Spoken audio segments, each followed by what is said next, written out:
27वीं आइनी तरमीम ये जो कयास है इसको ख़त्म करने का काम ज़रूर करेगी। और मैं ये समझता हूँ कि ये आइन पे हमला होगा मेरी राय में। ये नेगेटिव इफेक्ट पड़ेगा आवाम पे भी। इससे आपकी जो इंसाफ की फरहमी है उसमें आपको मुस्बत रिजल्ट नज़र आएंगे।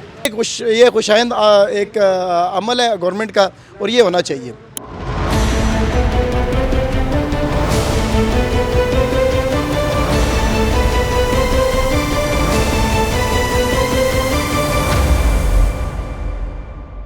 अस्सलाम वालेकुम, Afrasiab Ahmed Rana advocate high court मेरा नाम है। और जहाँ तक आपने कहा कि 27वीं आइनी तरमीम तब्दीली क्या लाएगी, तो उसमें मेरी गुजारिश ये है कि 27वीं आइनी तरमीम ये जो कयास है इसको ख़त्म करने का काम ज़रूर करेगी। दिस वे और दैट वे ये कयास लाजमी ख़त्म हो जाएगा। ये क्या हम एक कॉन्स्टिट्यूशनल कोर्ट की तरफ जा रहे हैं, हम कॉन्स्टिट्यूशनल बेंच की तरफ जा रहे हैं, हम किस तरफ जा रहे हैं, वो सारी चीज़ें निकल के बन के सामने आएंगी। और उसमें एक चीज़ और है, एग्जेक्टिव मजिस्ट्रेट्स वाली। अगर वो आती है तो फिर वो पूरे के पूरे लीगल सिस्टम की एक डिस्ट्रक्शन होगी मेरे मुताबिक। मैं ये समझता हूँ कि जो 26th अमेंडमेंट थी उसने हमारा जो हमारी रियासत का जो तीसरा सतून था उसको न सिर्फ अंडरमाइन किया था बल्कि उसको डिमॉलिश कर दिया गया था।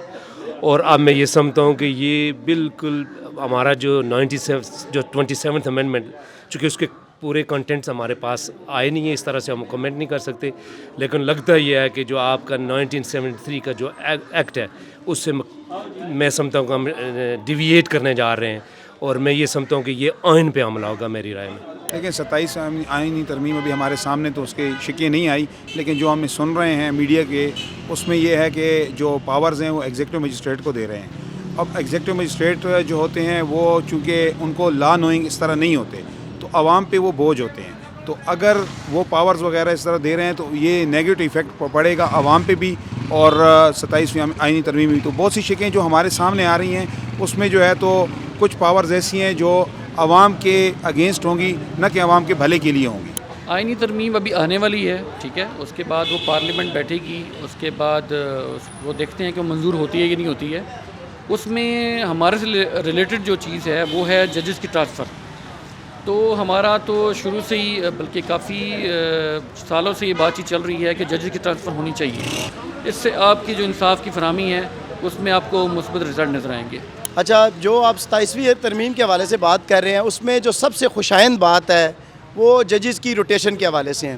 देखें, एक जज जो पिछले 10-15 साल से एक ही स्टेशन पे बैठा हुआ है, उसकी जो आमरीत का स्टाइल होगा, जो उसका स्टाइल होगा फ़ैसले देने का, और जो उसका अपना एक औरा होगा, वो कभी भी आम शख्स को रिलीफ उस तरीक़ेकार के तहत नहीं, इंसाफ के पैरामीटर्स के अंदर नहीं दे सकेगा, जैसा कि जो रोटेट करके और जो दूसरे ज़िलों से होके और जो दूसरे ज़िलों से डिप्यूट करके आएगा उसका जो एक तरीक़ाकार होगा। तो मैं समझता हूँ कि किसी तौर पर 27वीं तरमीम में अगर जजेस की रोटेशन हो रही है तो ये खुशाइंद एक अमल है गवर्नमेंट का और ये होना चाहिए।